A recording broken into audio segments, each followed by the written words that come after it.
Nah, jadi pertanyaannya adalah siapa sih sebetulnya yang diselamatkan gitu ya? Jadi Allah itu mengasihi kita gitu kan. Allah itu ingin kita diselamatkan. Ya kalau kita baca Yohanes 3 ayat 16 itu kan karena begitu besar kasih Allah kan dunia ini, artinya dunia nih, semua orang nih. Allah ingin menyelamatkan semua orang. Jadi yang pertama kali harus saya lakukan adalah saya percaya dulu. Ya, percaya dulu. Setelah saya percaya, lalu apa yang harus saya lakukan? Saya harus bertindak untuk menunjukkan percaya saya itu. Nah, komposisi dari percaya dan tindakan itu di dalam iman Kristen disebut sebagai iman itu sendiri. Kalau orang mengeraskan diri dalam dosa, ya sulit dia ditarik keluar karena dia akan berpegang sangat keras pada dosa-dosanya itu. Ya kalau begitu sulit lah. Ya kita harus terus berupaya dan kita harus terus berdoa nih. Supaya apa? Supaya kita tidak menyia-nyiakan kasih karunia Allah. Gitu. Saya kayak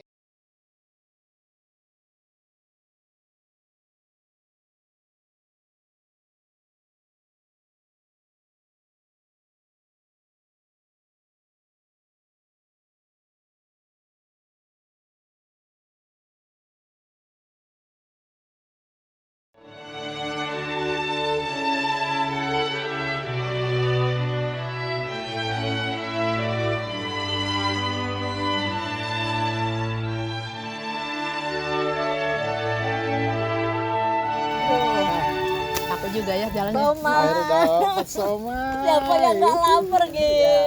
Ya, lumayan deh dapat ini. ini. Tempat kosong nih. Kita di sini dulu yuk. Oke, kita berhenti dulu. Kita ngobrol-ngobrol sambil makan. Wit. Ya. Parkir dulu. Aduh. Sini. Duduk.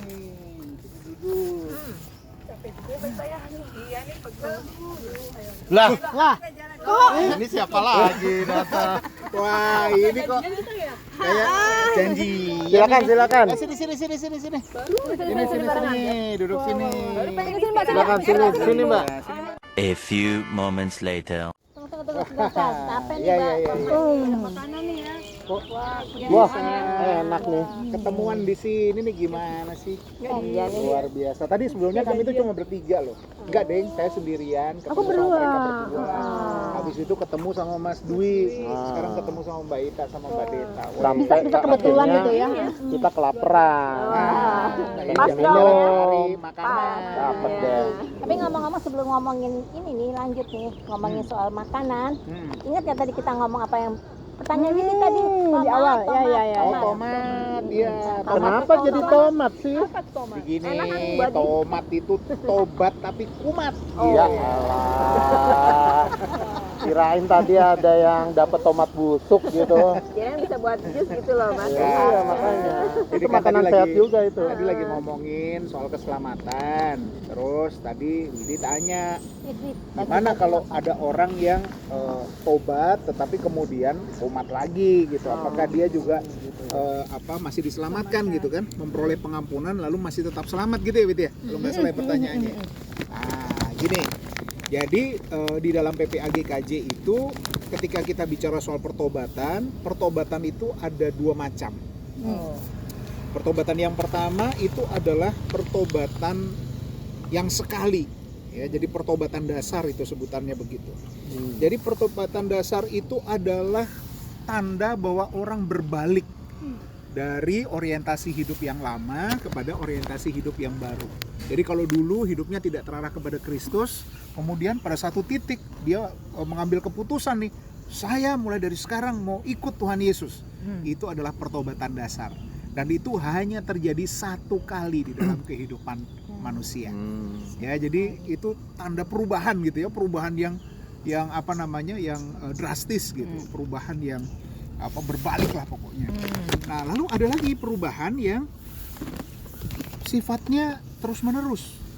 Nah, ini tadi erat hubungannya dengan pertanyaan Widi nih. Kita itu manusia berdosa yang selalu lemah gitu ya. Kondisi kita itu bisa saja kita jatuh ke dalam dosa. Nah, Allah memberi kesempatan kepada kita untuk memperbaiki diri supaya kita terus dibangun menjadi manusia yang lebih baik lagi, lebih sempurna lagi gitu ya. Nah, oleh sebab itu ada pertobatan senantiasa. Artinya apa? Ya senantiasa di dalam kehidupan kita setiap hari kita bertobat gitu. Jadi ya kita melakukan kesalahan, kita datang kepada Allah, kita mohon pengampunan, kemudian kita berbuat salah lagi, kita datang kepada Allah, kita mohon pengampunan. Artinya apa? Artinya pengampunan Allah itu tidak terbatas.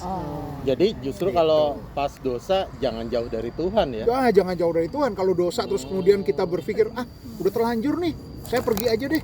Allah nggak bakal terima saya nih gitu. Wah, itu mah hilang betul itu.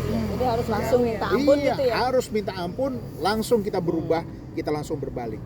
Tetapi berkaitan dengan pertanyaannya Widi tadi, gimana kalau tomat? Artinya gini ya, kita sudah bertobat, kemudian kita melakukan dosa yang sama lagi gitu ya. Kemudian kita bertobat lagi, kita melakukan dosa yang... Nah itu tandanya kita belum sungguh-sungguh bertobat kalau begitu. Itu tomat itu. Tomat itu artinya mengulang lagi dosa yang sama, dosa yang sama. Nah, Ini tomat yang dimaksudkan itu saya kira kalau udah tobat nggak boleh makan tomat. Salah saya. Jadi gini, saya jelasin ya. Jadi kita berada dalam state ini ya. Kita hidup nih berpadanan dengan panggilan. Lalu kemudian kita jatuh ke dalam dosa nih. Nah, ketika kita bertobat, itu kita balik ke titik yang sama nggak? Harusnya enggak. Naik level ya. Harusnya kita naik level. Kenapa kok kita naik level? Karena sekarang kita sudah tahu berbuat itu nggak boleh, berbuat itu dosa. Oleh sebab itu ketika kita jatuh ke dalam dosa, kita naik lebih tinggi karena pengetahuan kita sudah lebih baik. Kita sudah tahu mana yang boleh dan mana yang tidak boleh dilakukan. Setiap kali kita bertobat, kita lebih tinggi lagi, lebih tinggi lagi. Jadi sebetulnya pertobatan itu adalah alat untuk kita bertumbuh semakin dekat kepada Tuhan. Gitu. Jadi harus ada perubahan dong ya. Mm-mm. Kalau habis dari bertobat, balik lagi ke titik yang sama, ntar buat lagi sama. Itu lagi. namanya gali lobang, tutup lobang. Gitu. Ada aja ya istilahnya ya. Ada istilah, di sini nggak ada istilah apa yang namanya Alkitabnya lah, pokoknya tentang tobat-tobatan itu. Ya kalau di dalam apa namanya kitab Ibrani, ada Ibrani 10 ayat 26 itu, di sana dikatakan begini. Kalau orang berbuat dosa lagi setelah dia tahu tentang pengetahuan akan kebenaran, maka sebenarnya nggak ada korban lagi untuk menebus dosanya. Ngeri kan?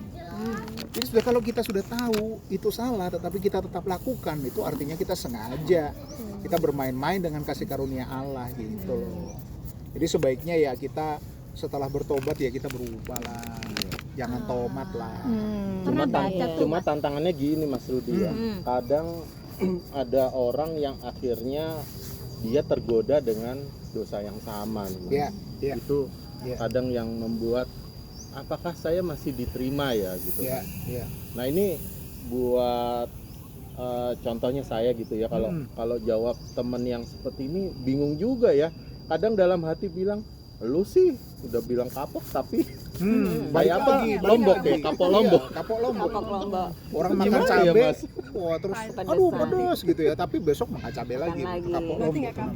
Berarti nggak kapok sebetulnya. Paling ada bakwan. Nah, itu tadi kuncinya sebetulnya. Samanya. Kuncinya adalah sebetulnya itu tadi yang dikatakan Mbak Tiwu itu.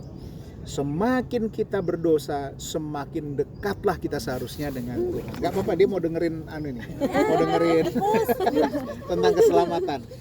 Kamu gimana? Itu somainya kami loh, nyarinya jauh loh. Jangan gimana sih?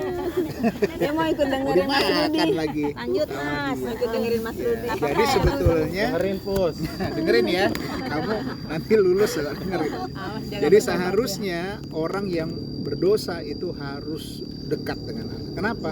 Karena ketika orang dekat dengan Allah, dia dimampukan untuk selalu insyaf, teringat akan kebenaran, dan dengan demikian ya dia akan terdorong untuk berbalik dari dosa-dosanya. Kalau kita semakin jauh, ya udah bablas, kita hilang.